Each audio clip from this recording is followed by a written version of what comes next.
The first lie came in the hospital. The nurse with the clipped voice and the tired smile. The officer standing beside the bed, arms crossed, tapping a pen against his notepad. The doctor reading from the chart like it was the end of a script he'd memorized. Reckless driving, they said. Lost control on the curve. You're lucky to be alive. They kept repeating that part. Lucky. They said the guardrail took most of the impact.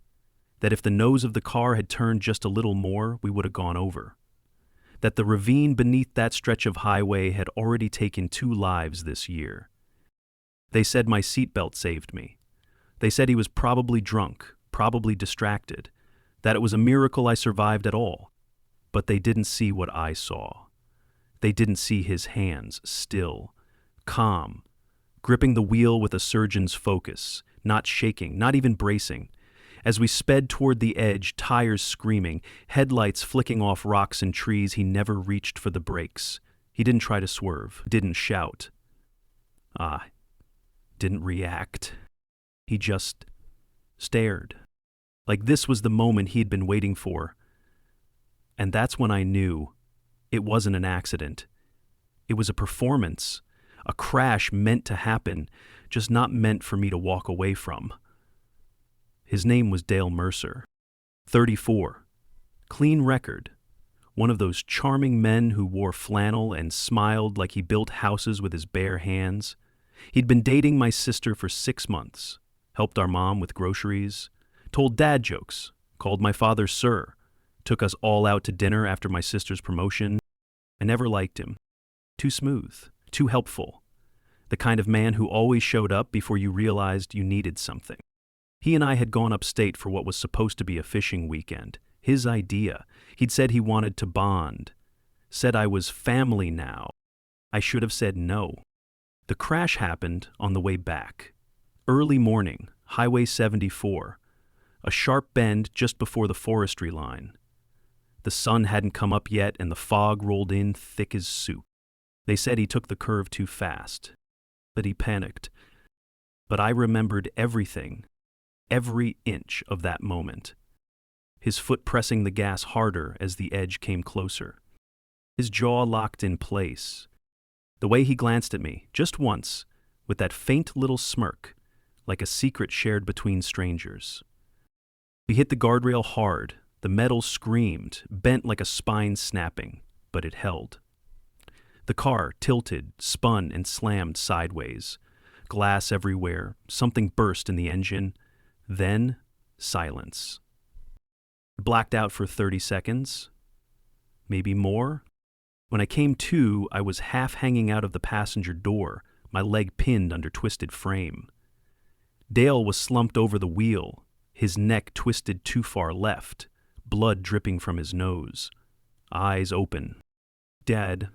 The cops said it was an accident, that I should count myself lucky. But I couldn't sleep. Not because of the pain, because of the precision. I started digging as soon as I was discharged, crutches, painkillers, and questions. I filed a request for the crash report, went through every word, speed estimates, tire marks, impact angles. Everything pointed to intentional acceleration, but I needed proof. So I found the car. It was impounded in a county lot 30 miles from town. I used a friend's badge to get in, a girl I went to high school with who owed me a favor from back when I kept her drunk boyfriend out of jail. The car was totaled, crushed front, airbags deployed, dashboard cracked like dry bone, but the GPS unit was still intact. Mounted beneath the stereo, black box fused into the wiring. I pried it out with a screwdriver, pocketed it, and left back home. I plugged it into my laptop with a universal reader. I wasn't prepared for what I found. The system had been wiped. Someone had cleared the travel logs, no addresses, no coordinates, except one. One trip remained, a final entry, burned into the flash memory like a scar. Start, 4:02 a.m. Route, custom, destination, Lock X17. Coordinates 4420 at 91 N, 7681 9182 W. I looked up the coordinates. Middle of nowhere. No businesses, no houses. Just an old access road through the Pine Ridge Hills, a place locals called Devil's Gap. A dead zone. No cell service. No cameras. And directly beyond the point of impact. He had planned it. That stretch of road wasn't an accident. It was the stage. He just hadn't accounted for the guardrail holding. Were me crawling out. I printed the GPS report. I traced the coordinates on satellite maps. I followed the access road digitally until the tree canopy swallowed it whole. Then I grabbed my keys, because I needed to see what was waiting at the end of that drive. I didn't care about the limp in my leg or the fact that my hands still shook when I gripped the steering wheel. I had to know. Because if he'd planned it, he wasn't just trying to kill me. He'd done it before. The road to Devil's Gap wasn't marked on modern maps. Out of a thread on Hunter's forum, a thread titled "Old Logging Roads That'll Get You Killed," locals shared warnings about black ice, bear traps, collapsed bridges. Nobody mentioned coordinates. Just fear, unspoken, vague. The kind that doesn't come from wildlife. I packed light, flashlight, gloves, a hunting knife I barely knew how to use, and the GPS printout. Folded, creased, soaked with sweat by the time I hit the gravel turnoff. The access road looked like something swallowed by the forest and half spat back out. The trees leaned close, their limbs like fingers, and the gravel had long since surrendered to moss and rot. No guardrails, no mile markers, just a dirt scar twisting up into silence. I drove slower with each mile. 50 minutes in, my radio went to static. Cell signal died. My headlights hit nothing but endless green. Then the trees thinned, and I found the end of the route. Not a clearing. Not a cabin. It dropped. The road ended abruptly at a cliff edge, the earth torn away like it had been carved off with a shovel. Below was a ravine filled with jagged stone and shallow pools. But it wasn't the edge that stopped me cold. It was the tire tracks, old ones. At least 3 different sets, all heading straight toward the cliff, none coming back. I stepped out of the car, my cane sinking into damp earth. The air was too still, too thick. No wind, no birdsong, just the hollow hush of something waiting to be discovered. I followed the tracks. At the very edge, I found a patch of scorched soil, small, circular, like something had exploded or burned there. In the center, melted plastic, charred steel. A license plate, bent, blistered, almost unreadable. But the numbers were clear enough. Belonged to Marissa Jordan. Missing for over a year, she was Dale's ex, the one my sister said he didn't like to talk about. Said she moved to Colorado, no forwarding address. No trace. I stood there, breathing smoke and pine, realizing I wasn't just staring at a spot where Dale tried to kill me. I was standing where he succeeded with others. This wasn't his first crash. It was just the first one that failed. I took photos, every angle, every tire tread. I marked the coordinates again, twice. Then I turned to leave. That's when I saw it.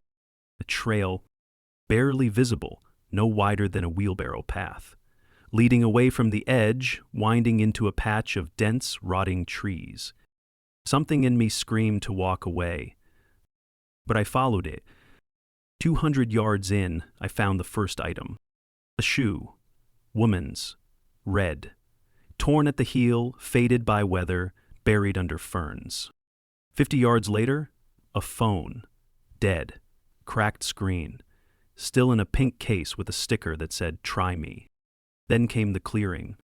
And the grave. It wasn't marked. But the ground had been turned. Once, years ago maybe. Flattened, then left to grow over. A shallow depression. A scrap of denim sticking out of the earth like a forgotten flag.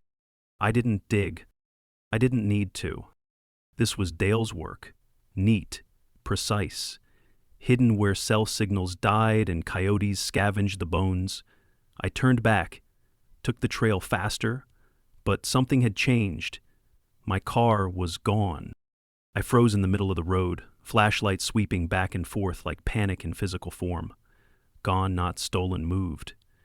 The tire tracks were still there, reversed, backed up, driven away. But I hadn't heard the engine, hadn't heard anything. It didn't make sense. No one should have known I was there. Then I saw the note pinned to the tree by a pocket knife, folded, single word scrawled in thick marker. Stop. I grabbed it, pocketed the knife, then started walking. 6 miles of twisted road. I hobbled through dusk and into full dark, flashlight flickering, every sound behind me sharper than it should have been. When I reached the highway, I flagged down a trucker, told him my car had been stolen, told him I was stranded. Didn't tell him about the grave. Back in town, I didn't go to the police. Not yet. I needed more. Something the cops couldn't wave off as bad memory or post-trauma. So I went to my sister. I hadn't seen her since the crash. She hadn't even visited the hospital. Claimed she couldn't handle seeing blood. Dale's funeral came and went. Closed casket. Nice obituary. No mention of the guardrail. She opened the door with red eyes and a cardigan that didn't fit her right. She looked older. Tired in the way grief never fully explains. I asked if we could talk. She hesitated, then let me in. I told her everything. The GPS unit, the cliff, the grave, the missing car. She laughed once, shaky. You're spiraling, she said. But her hands trembled. So I showed her the photos. The license plate, the shoe, the note. When I showed her the pink phone, her face drained of color. That was Marissa's, she whispered. I know. Then I asked the question I had been holding back. Did Dale ever take you out there? She didn't answer. Just nodded once, barely a twitch. Lay beneath the thick layers of ice. He said it was a scenic drive. Told me to leave my phone behind. Said we needed to disconnect. She didn't cry. She didn't scream. She just said, "You need to finish this." And I would, because the crash wasn't a mistake. It was choreography. And I was the only one still dancing. I didn't sleep that night. I sat in the living room of my old apartment, lights off, window open, listening to the silence shift like breath behind the drywall. I had a knife by the couch, my laptop on the table, and every light bulb unscrewed but one. I watched the street for hours. Nothing moved, but something was out there. I could feel it. Someone had followed me, taken the car, left the message. Someone who didn't want the past unburied. And it wasn't just about Dale anymore. Someone else knew what he'd been doing, maybe helped, maybe cleaned up after him, maybe the same person who'd wiped the GPS logs but missed that one final breadcrumb. I started with Marissa. I found her sister on a missing persons board. Post still active, comments locked, last update over a year old. I emailed the listed contact with everything I had, the license plate photo, the GPS coordinates, the photo of the pink phone with the cracked screen. No reply. Then I went back into the digital wreckage, Dale's cloud storage. He'd shared an old Dropbox folder once with my sister, photos from a trip to Maine. I still had the invite buried in my inbox. The folder was still there, but someone had added more to it. I found a subfolder named Scenic Drives. Inside were videos, dashcam footage. At least 9 separate drives, different cars, different times of day, different weather, but all the same location, that cliff, that curve, that edge.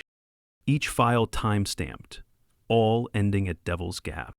In most of the clips, he was alone, whistling, sometimes humming, once laughing. In one video, number 6, he wasn't alone. Passenger side footage, a girl with black hair and a ponytail. Nervous, glancing around. She kept asking, "Is this safe?" He told her, "Don't worry, I've driven this 100 times. The last frame before the feed cut was the edge of the cliff. Then static, she matched Marissa's missing poster. I sent everything to the state police. Then I waited. They didn't call, but 2 days later, a white SUV parked across the street from my building. It sat there every night for a week. Different driver each time. None of them got out. All wore sunglasses, even at night. Then, the mailbox was torn open. Then someone knocked on my sister's door at 2 a.m. and left a dead crow on her welcome mat. I took the backup of the GPS data and mailed it to 4 different news outlets. Small ones. Independent ones. I uploaded the videos to a private server with password protection and sent it to the investigator who handled Marissa's case. The silence was starting to crack, but something darker was waking up. Because Dale's death had left a vacuum, and I'd stirred the ones who filled it. It wasn't just about one man. It was about a pattern, a ritual, a map, a hunting ground. Then came the second note. This one was inside my apartment. No sign of forced entry. Nothing taken, just a piece of paper laid neatly on my pillow. It read, "Keep going and we'll finish what Dale couldn't." The last word was underlined twice. I left that night, went to a cheap motel an hour away, burned the clothes I wore when I found the grave, bought a burner phone and changed my number. But I didn't stop. I had come too far, and I had finally gotten the reply I needed. The next morning, an email arrived. From Marissa's sister. 3 words in the subject line. I believe you. The body of the email had an address. A storage facility near Albany. UNE 114. She wrote that Marissa had once told her, in the weeks before she vanished, that Dale kept souvenirs. She hadn't known what that meant, thought it was just paranoia. But she remembered the name of the place Dale rented for off-grid gear. I went. The place was half abandoned, most of the units rusted shut, roofs collapsing, but 114 was pristine. New lock, fresh paint, someone had cleaned it up. I broke in with bolt cutters. Inside, I found a metal cabinet, locked, but the hinges were weak. I kicked them in. Inside were boxes labeled by initials. Inside those, cell phones, jewelry, hair ties, receipts, personal effects, each one like a tiny echo of a vanished life. And at the back, a box labeled ND. My initials. Inside, a photo of me, taken weeks before the crash. Standing outside my job, coffee in hand. Blurry, long lens. Like I was being watched. The second photo, me and my sister at her promotion dinner. Then a folder. Inside, a printed document. A will. Not mine, hers. My sister's. Faked. Signed. Notarized. Filed in a courthouse 2 towns over. Leaving everything to Dale. He had planned it all. The trip, the crash, the death certificate that would have come next. If I'd had gone over that edge, she would have followed, and he would have walked away rich. I dropped the folder off at the local FBI field office. They didn't laugh. They didn't ask if I was grieving. They asked me to sit down. The agent who took my statement had eyes like ice and a tone like glass cracking. "We've had our suspicions about Mercer," she said, "but this opens the whole thing up." I handed over the GPS unit, the photos, the will, the contents of Unit 144. They said I might be contacted again, but I already knew. The crash wasn't a mistake. It was just the first step of something far worse, something I had interrupted. And now I had to end it. The 3 weeks after handing the evidence to the FBI, the case broke open. They called it a multi-state criminal operation. But that didn't scratch the surface of what Dale Mercer had built, or what I had survived. It wasn't just murder. It was a machine, built with charm, fake documents, deep fakes, manipulated wills and gaps in rural jurisdiction. Dale didn't kill out of rage or impulse. He orchestrated deaths to look like accidents, car crashes, hiking slips, a gas leak, each one in an area with no cell service, no surveillance, no living witnesses. Until me, I was the one that got away. And the GPS tracker was the smoking gun. The FBI task force exhumed 2 sites near Devil's Gap, One matched a missing teacher from Vermont, gone 3 years. The other, Marissa. Her sister ID'd the necklace they pulled from the remains. The soil still held fibers of the pink phone case. That's when the media got hold of it. And the names started coming in. Families who never got closure.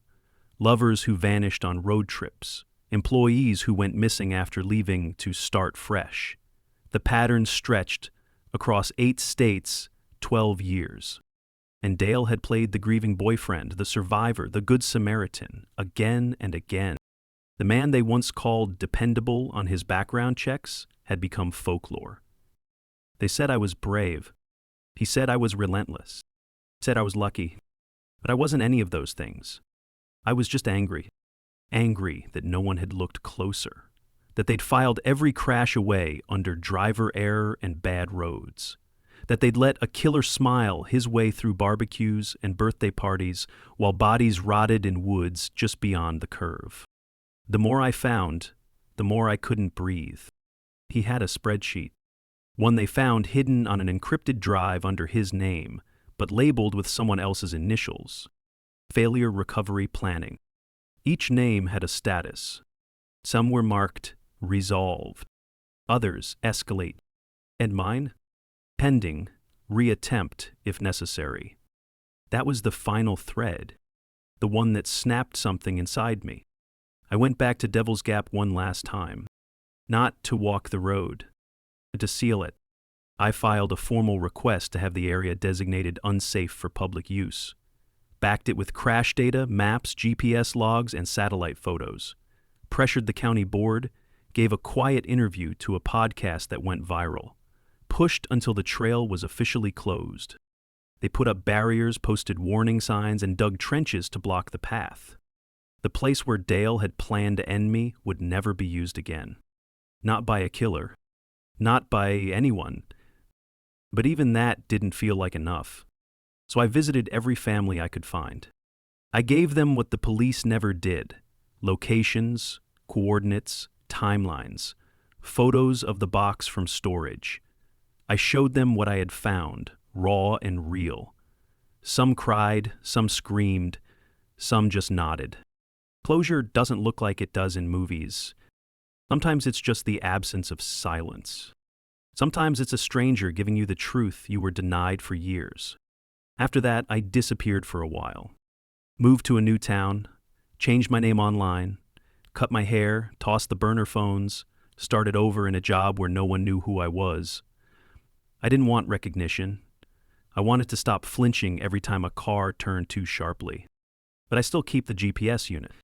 It sits in a drawer in my nightstand, locked beneath layers of tape, paper, and a printed map of Devil's Gap. The drive still works.